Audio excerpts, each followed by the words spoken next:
This is Kugan Cassius for iFL TV with the MGM Grande ahead of the moment this week, Mayweather Maidana. With me, I've got, you're nearly English now anyway, Paulie, aren't you?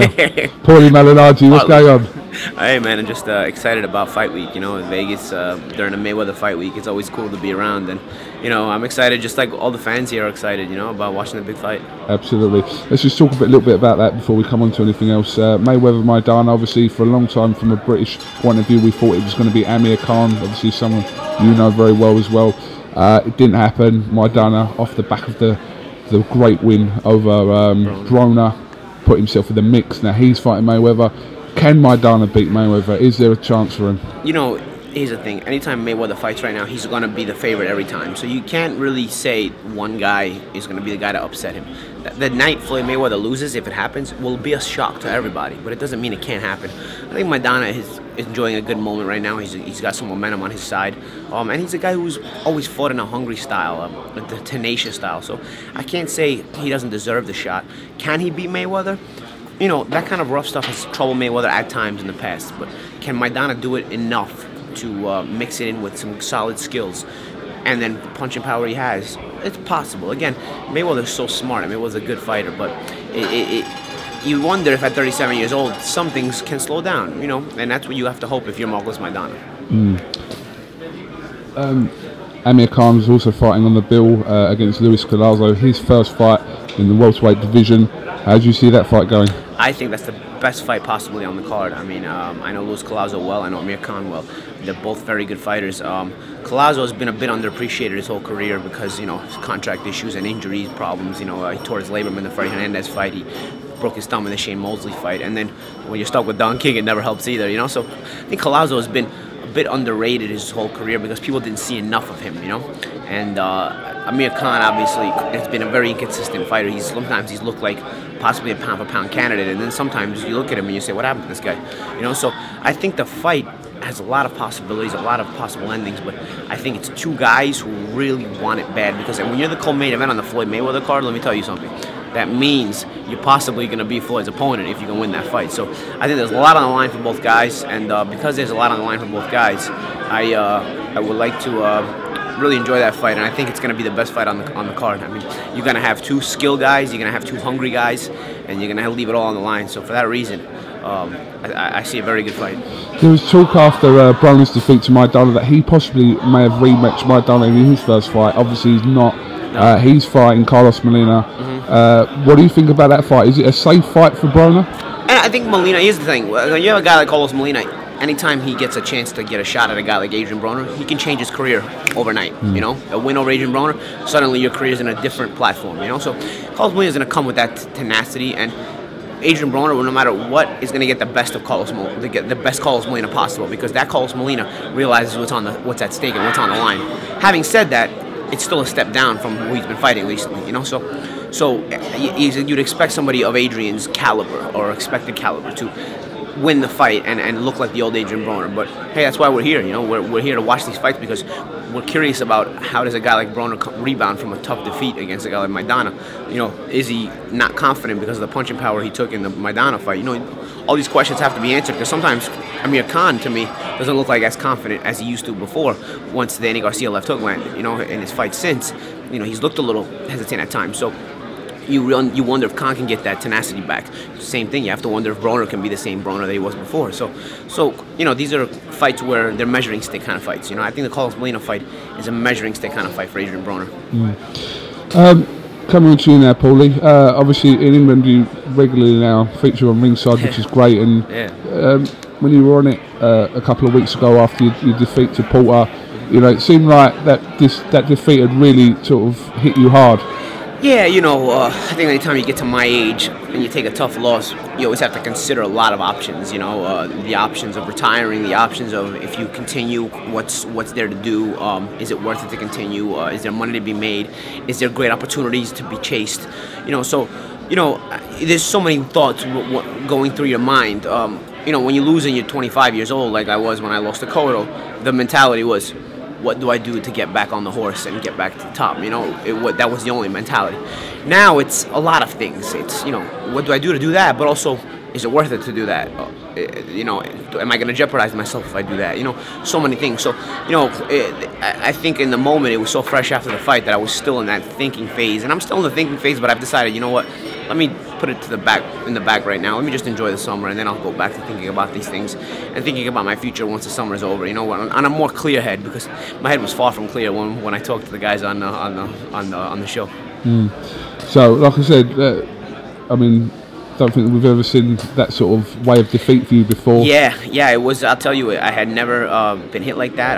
You know, I certainly expected Porter to be physically strong, and I felt like he was gonna be a bully in the ring, but I didn't expect the kind of punching power I saw. You know, at the end of the day, I told myself before the fight. You know, before the fight, I always brace myself for the fighter's strengths. You know, and I say, okay, for this fight, I'm gonna have to brace myself for his bully tactics, and in the clinches, he's probably not gonna let me rest. He's gonna try to bully me. But punching power was not one of the things on my mind. You know, I've fought some of the biggest punchers in the world. You know, Miguel Cotto, Ricky Hatton, guys like that, and you know, even Pablo Cano was a big puncher. So, you know, I had fought the biggest puncher in the world, and you know, can't say I'd done great, but I had handled the power, and you know, I kind of knew I could take a punch. So I didn't expect Porter to be of that kind of punching power tenacity. I mean, let's face it, at the end of the day, this is a guy who had not had a KO in 2 years, and he'd fought much less opposition than myself in those 2 years, for most of those 2 years anyway. So going to the fight, when I got hit and I was getting hurt every time, I was almost fighting with myself. I was saying, what are you doing? Are you kidding me? You're not hurt. Like, I was almost trying to convince myself, even if I was hurt, that I wasn't hurt, because I was telling myself, this guy doesn't hit like this. You're not hurt. You know, I was thinking in the moment that my 33-year-old body just was trying to be lazy and say, you know what, you're too old for this. And I didn't want to do that. I didn't want to think that. I don't want to be the old guy that thinks, like, I don't need this. So I was like, no, he's not punching you this hard as you think you're getting hit. There's no way, because this guy doesn't hit like that. It wasn't until he completely knocked me out, and I was at the hospital, and, you know, I got the, you know, notes from the doctor that I had the hematoma, and, you know, I needed to stay overnight because they needed to monitor whether it would start bleeding. That I realized, I said, what? It's going to start bleeding? I said, what do you mean? I was like, what happens if it starts bleeding? They said, well, you would need emergency surgery. And then it all started coming to me like, this all happened in 3.5 rounds? I said, you know, a hematoma, a possible brain bleed? I mean, brain bleeds happen to fighters that fight 10-round wars, 9-round wars. You know, they go deep into the fight, give and take kind of fights. You're rarely suffering from a possible brain bleed in a 2 or 3 round blowout or 4 round blowout. You know, usually that's a bit safer actually. Yeah. You don't take enough damage. You know, so my mind went from I got blitzed to wow, that's amazing. This guy hadn't had a KO in 2 years. He almost killed me. You know, like you know, I tried to beat the last count. I didn't realize the referee had stopped it. When I went down, if you watch the video, I haven't seen it, but I remember putting my hand over my face when the lights were in my face. I was under the rope. I remember thinking, my God, like this, the pain was unbelievable. But then I realized you don't have time to sulk about this. You have to be up within 10 seconds. So I said, my God, and then I rolled over. I guess the fight was already over. But do you remember the officials pushing you? I remember trying to get up, and I remember rolling over, trying to get up, and I remember seeing everybody. Yeah. Like, oh, and then I realized, I said, what are you guys doing? Like, I'm gonna get up. And I was still trying to get up. So I realized, you know, you only have 10 seconds. So you talk about the punching power in your mind, but you can talk about it while you're standing up, because if you're down, they're gonna count you out, you know? So in the moment, I hadn't realized the referee had seen enough already. So I thought, like, to myself, when they told me that at the hospital, I said, what if they hadn't stopped the fight? What if I beat that 10 count and I got hit again? If I was this close to a brain bleed, like, yeah, you know, that's amazing. I said, in less than 4 rounds? I said, that's crazy. Because I would have got hit again clean. I was hurt. So in hindsight, it's very good that they stopped it in that moment, because if I would have beat that count, I would have been very hurt standing, and I would have got finished off with some hard power punches. So it just didn't sink in. It didn't. I didn't want to believe it. You know, I said, man, it's crazy. But you know what? You give credit to your opponent and you move on. You know, certainly something that I didn't expect. I'll say that. What does Kell Brook have to do to beat Porter?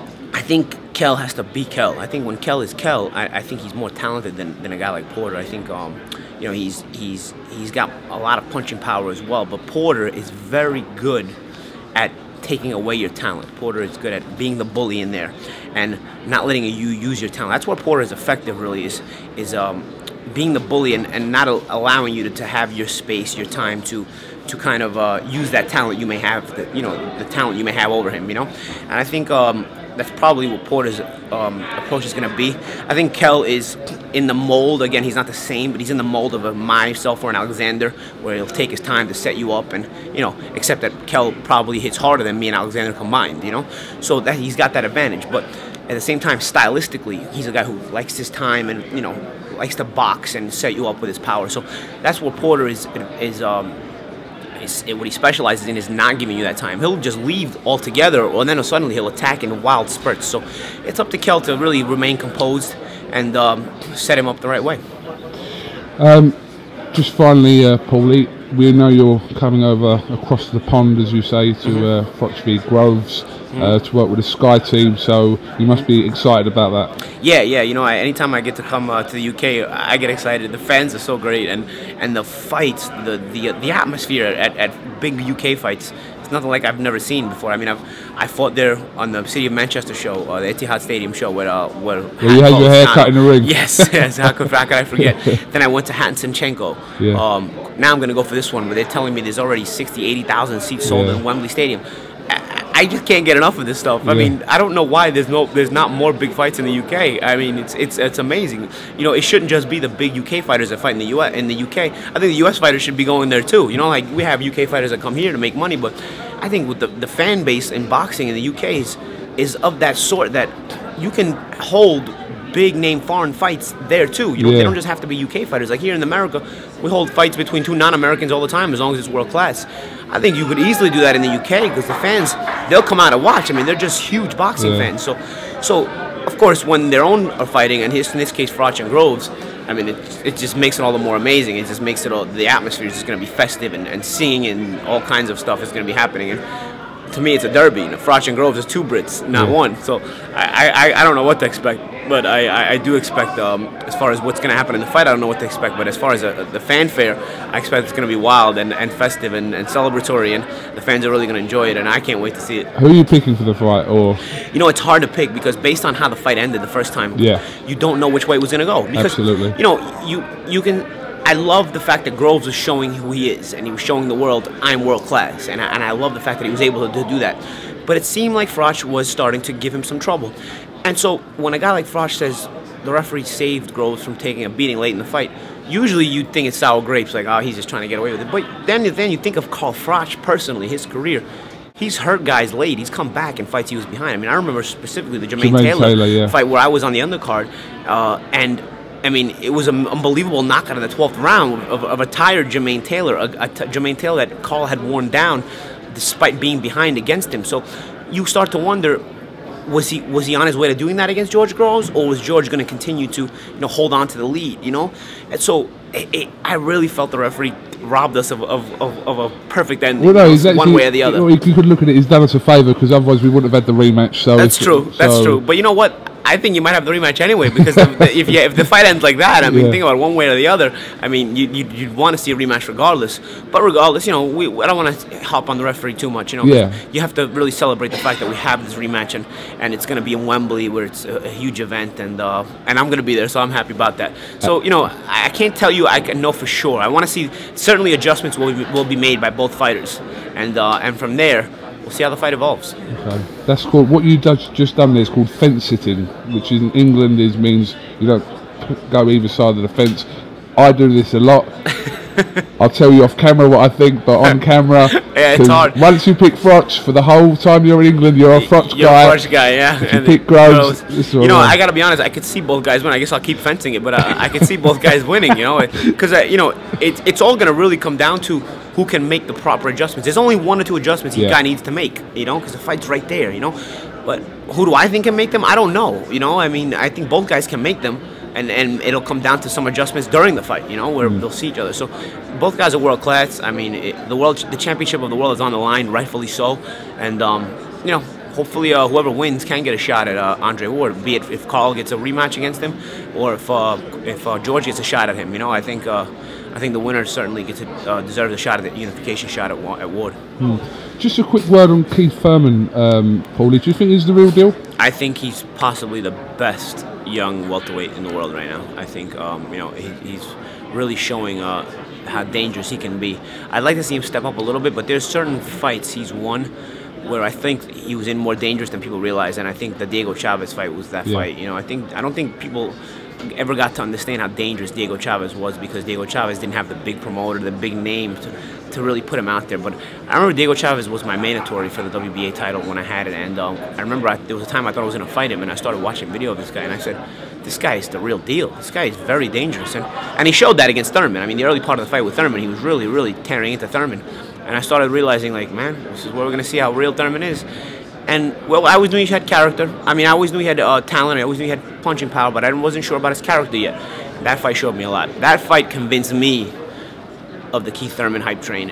It's very real, because once a fighter shows me character to go with the talent, I think the possibilities are endless for him, and I think Keith has that type of possibility where, you know, he can go wherever he chooses to go.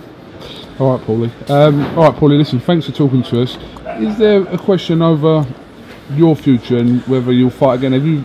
Yeah, you know, I haven't thought about it too much yet. I mean, I've thought about it a little bit, and, you know, I stopped myself because it's too soon to really make a decision. Well, I'll tell you, I just want to enjoy the summer, because even had I won, I wouldn't really be fighting for a while anyway.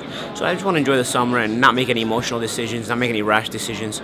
Just take a summer to really enjoy myself. I've got money, I'll be okay, and then I don't want the decision to come to be in any way influenced by anything outside. I just want to be able to take my time and then make that decision. And so I think if I enjoy my summer, chill out, not thinking too much about it, maybe go to the World Cup in Brazil, you know, enjoy the, you know, we got Italy, England to start the World Cup. That's our first game against England, so it'll be interesting.